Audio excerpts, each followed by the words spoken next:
Good morning. It's Monday, January 22nd, and that means two things. It's time for the lighting industry news brief, and a second thing that I normally say first. But what's important at this is that we are brought to you by Keystone Technologies and their XFit area light with optic swap.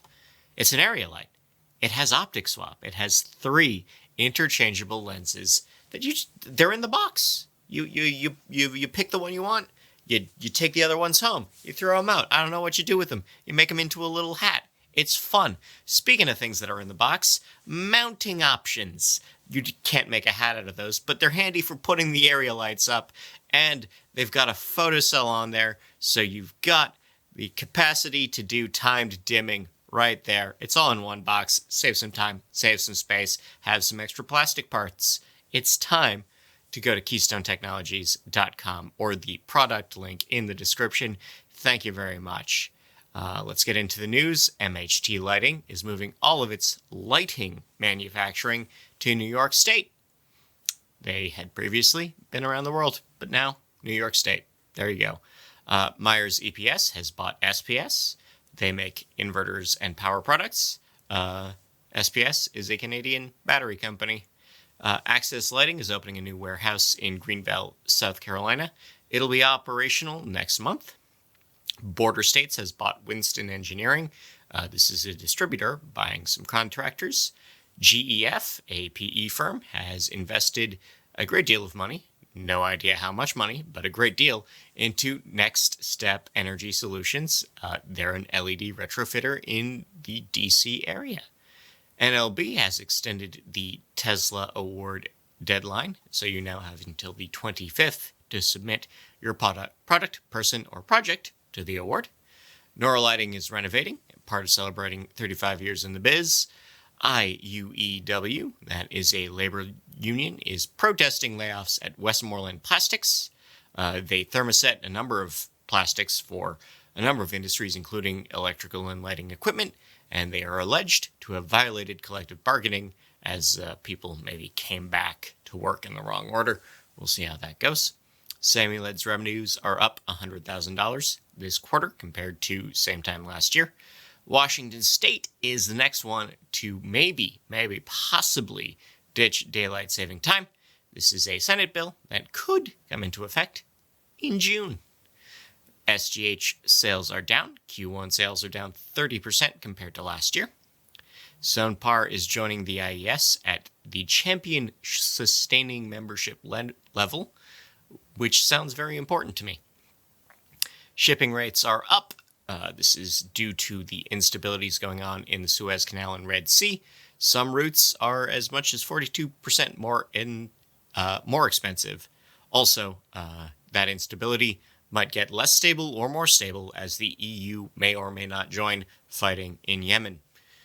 We have a faulty LED driver diagnosed as the cause of the death of a small child. A 6-year-old was electrocuted at Maryland's MGM National Harbor while holding an illuminated handrail.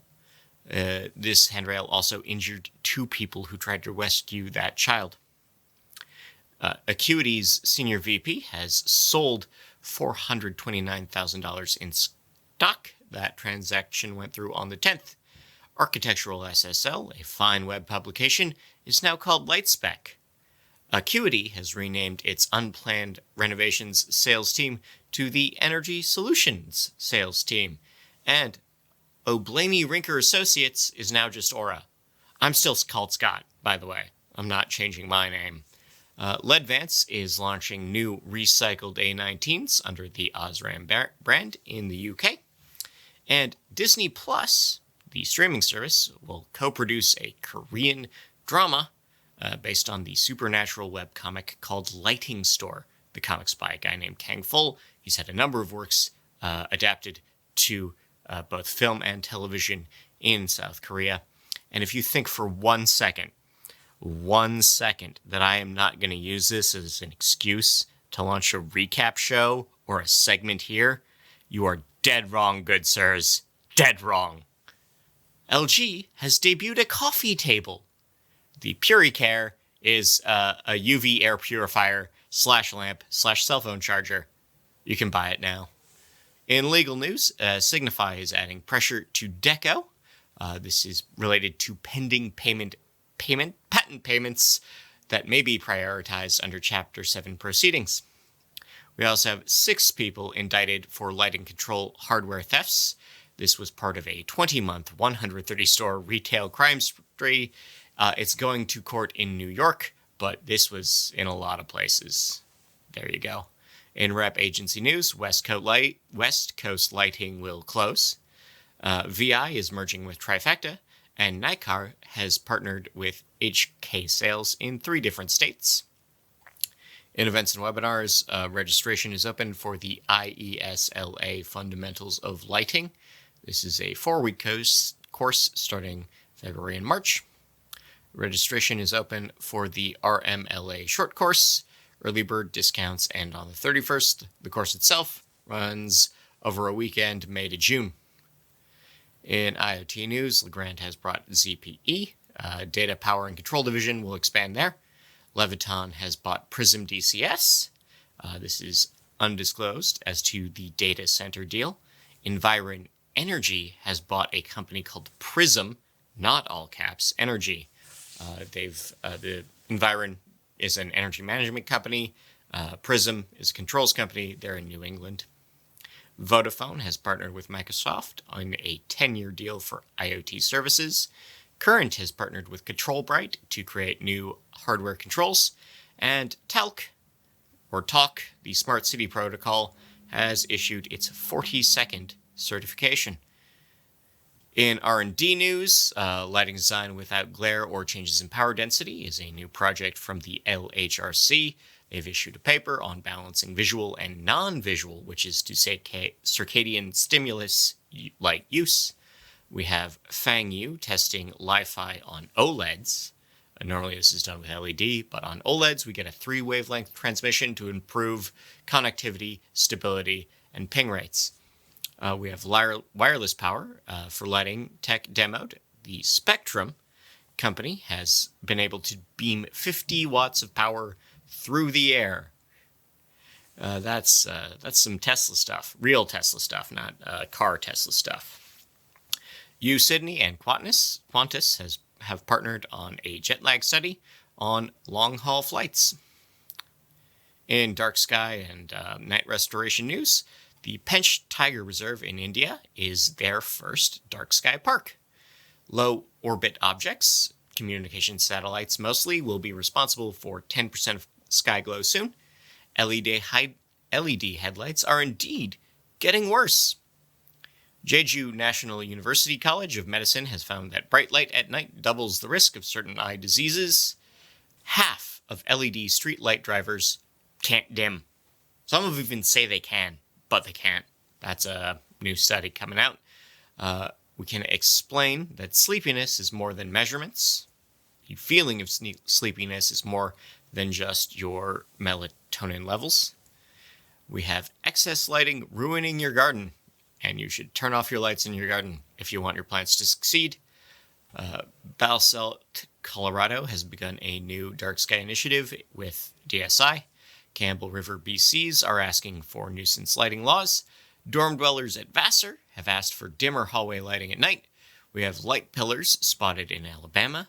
The Samuel de Champlain Bridge in Quebec has added 5,800 RGB decorative lamps, they claim without bothering wildlife. We have re-examining the permits at the LDS Temple in Cody, Wyoming. Lake Placid, Colorado has formed a dark sky committee, and Truckee, California is now working on a dark sky initiative. In horticultural news, Phillips has partnered with Huelling for a new deal to supply Canadian greenhouses with lights. And LED, being able to advertise that it's grown with LED, is boosting the sales of microgreens. That's right, people are willing to pay more for efficient indoor farming. In recommended reading, we can talk about how cannabis sank Scott's Miracles Grow's value. We have circadian lighting for health outcomes. We have a decline of gateways. We have 1 year after the end of Force Partners. But how much do Calgary's office towers really use? We have 5 things we learned at Lightovation. We have bespoke automation and 2023 in Controlled Environment Agriculture. A recap you can read, all these on nail.org. In local news, the Pennsylvania Capitol building has gotten lighting upgrades. New Mexico is adopting a new building code. Maryland is offering new grants. Pennsylvania is offering new energy loans. The Missouri Department of Transportation will not pay for maintenance on Bond Bridge's decorative lighting. They're just going to let it burn out. Washington Island school boards will be going LED. Lynchburg, Virginia schools are getting free lighting controls after a previous project fell through for political reasons. Chicago hospitals are adding UV disinfection. And Port Moody, BC plans to spend less on their Truth and Reconciliation crosswalk than they did on their Pride crosswalk. They said it, not me. The World Bank is funding a new lighting in projects in southern Vietnam. Los Chorros in Chile hasn't had working street lighting in 2 years. Italy is relamping their highways right now. In People News, Rick Leeds is the new VP of Sales at Loads USA. CEDIA has named a new BOD and executive committee members. Lumi LEDs has picked Tom Costantino as their CFO. Whitney Walrath has been named the regional president at Rexel. We have a new advisory board at OZOP, and Mike Jordan is now the CPO at RTI. And things you can make, you can have fake Bluetooth if you need to fake that. We have lighting fixtures made of cardboard boxes, a neon watch, and you have a dim lamp, a dim bulb to test other gear. Until next time, I've been Scott Wachter. Thank you for your time. Thank you for listening. Thanks to our sponsors. Enjoy your week. Enjoy the music. Good day.